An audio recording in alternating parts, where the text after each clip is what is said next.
In this episode, you'll discover 5 short words that can build greater resilience and help you recover.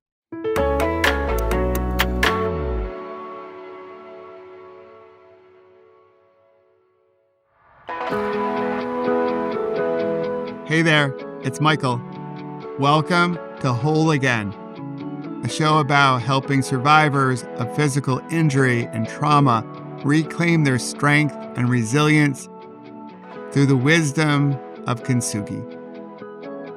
I'm glad you're here because today we are going to address our self-talk.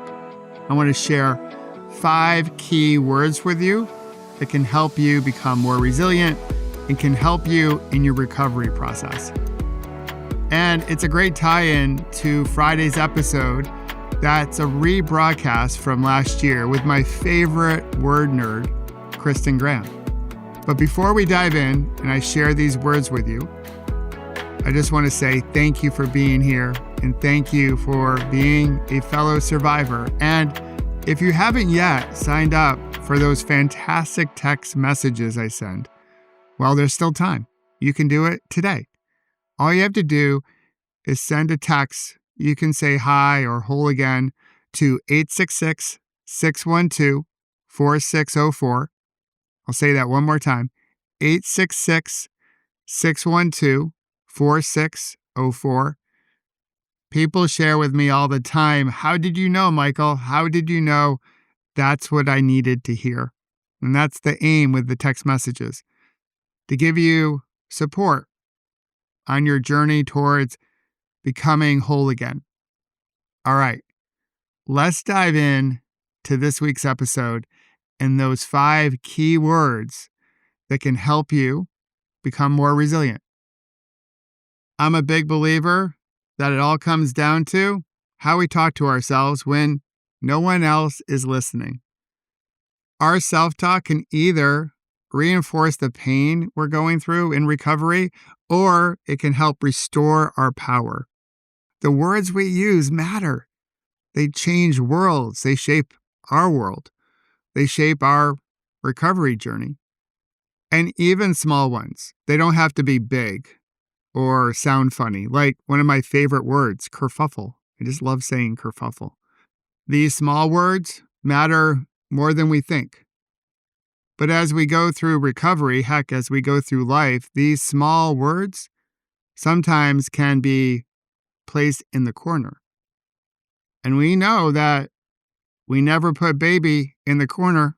A little shout out to all my Dirty Dancing fans out there. I discovered during my recovery that the brain believes what you say. And as we go through recovery, as we go through struggle, it's so easy for the conversation to sound like, I should be further along. Why is this so tough? Why do I feel behind? Why am I so tired? I'm not doing enough. I should be doing more. All that. The brain starts to believe all of that. Those repeated stories on a loop, on repeat, become our story. But there is hope. There's always hope because the brain is neuroplastic, meaning it's a big word. The brain can change. Small shifts in our language can lead to big improvements in how we see ourselves.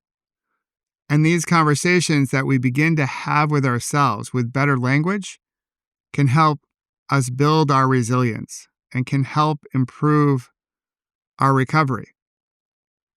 And one of my favorite words to change our self-talk, although it's not a big point getter in Scrabble, is the word yet. And it comes out of the Resilience 101 playbook. So when you hear yourself say, I can't walk up the stairs without pain, or I don't feel like myself, or I haven't figured this out, all you need to do is add yet. Like this. I can't walk up the stairs yet. I don't feel like myself yet. I used yet throughout my whole recovery. In fact, I use it in other aspects of my life. It's such a tiny word, but so powerful because it opens the door to possibility. It lets the brain know, hey, buddy, we ain't done yet. It helps us to keep pedaling. All right, let's move to word number 2, another one of my favorites because it's a top 5 list. They are all favorite words of mine. This one, again, not a big point getter in Scrabble. It's the word and.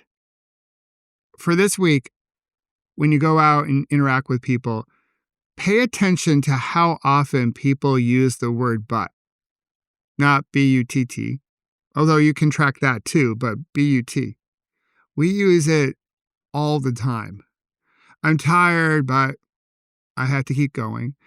I'm grateful, but I'm struggling. But changes the whole conversation.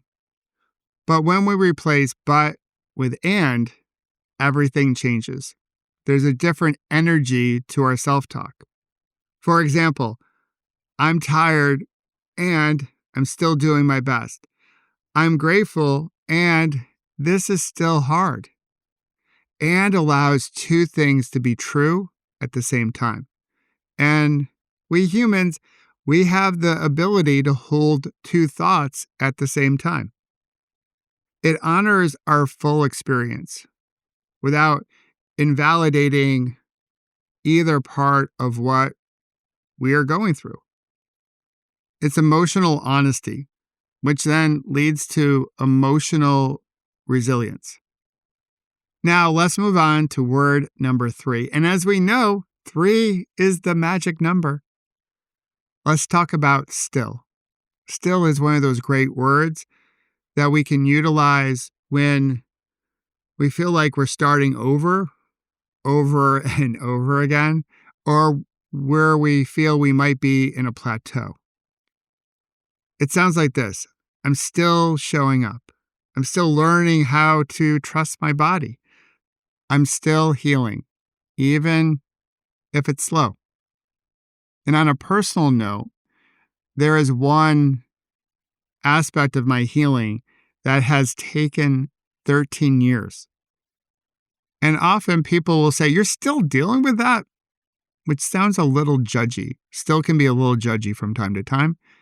But I try to respond in a way to say, yeah, I'm still working on this. This is still part of my healing. And yes, it's going slower than I desire, but we're still in it. The word still reminds our nervous system that progress doesn't have to be perfect. It continues our momentum with, as I like to say, grace. It says, I'm not failing. I'm just still in the process of healing. All right, how are you doing? Let's move on to the last 2. Here's number 4. Enough. And this one hits close to home for so many of us. When you feel like you should be doing more, or you didn't get everything done today, or you didn't have a gold medal day. Heck, you didn't even earn a silver or a bronze. I did an episode on this very topic, and I'll include that one in the show notes. It's a good one to help frame your day as far as what you wish to accomplish. Enough is such a powerful word because it honors how perfectly imperfect we all are. And we all are. What I did today was enough. Who I am, even in this moment, is enough. Enough is not about settling. Nope. It's not about giving up either. It's really about honoring who we are as humans. Humans going through something, going through recovery. Perfection is never the goal because who gets to decide what perfect is? This is about having the presence to see how amazing we are at any given moment, that we are enough. And here is the last one. Number 5, the word is again. As in, I'm trying again. I forgot to rest, so I'll try again. I lost my temper and I'm returning to my breath again. My mind went somewhere else again, but I'm coming back into this moment again. You can play with again and make it lighthearted. It says that we're not quitting. Again, another word that says we're still in it. These are all words that help us build resilience. Again, gives you permission to re-enter the process. So we'll have moments when we take a different path and we can always come back. As I say in a lot of my meditations, you can always begin again. You can always come back to your breath again. We can reboot without any shame. We all do it. We all need a moment to Control Alt Delete and do a hard reset.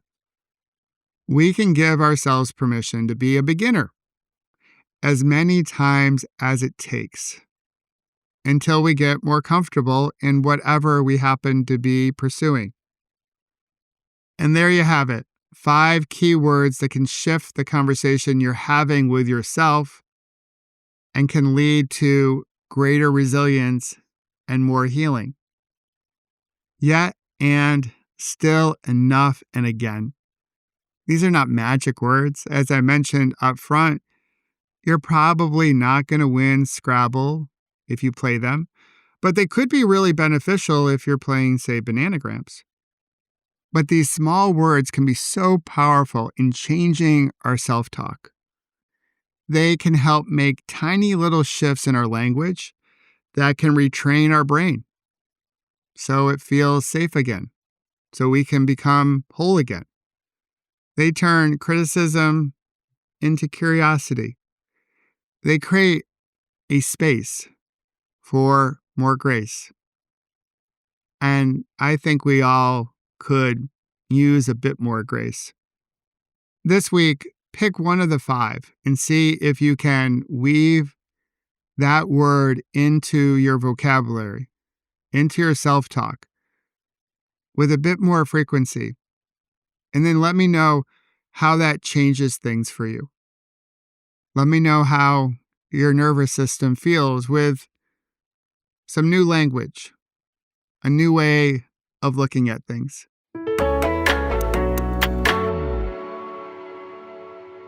And as always, thank you for being here and thank you for being a fellow survivor. And remember, if you'd like to receive my free text messages I send out to help you shift your self-talk, all you need to do is say hi to 866-612-4604 and I'll set you up.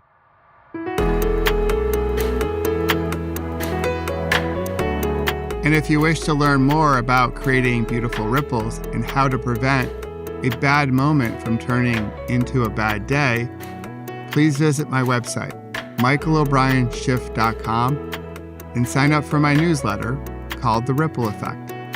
And join us each Monday, Wednesday, and Friday here at Whole Again and discover how you can heal, grow, and become more resilient. And celebrate our scars as golden symbols of strength and resilience. Until then, remember, you can always come back to your breath. You've got this, and we've got you.